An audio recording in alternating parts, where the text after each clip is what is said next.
We're kicking off this project with a 3D printed Freddy Krueger head, bringing the iconic horror legend to life, layer by layer. We carefully apply a smooth, even coat of graphite conductive paint across the entire surface.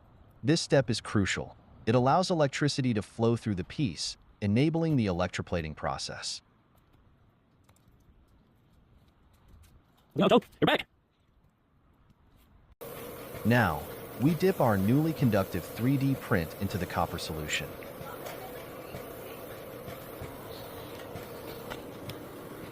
We carefully adjust the current to the perfect setting. Too much current can create uneven plating, while too little can slow the process.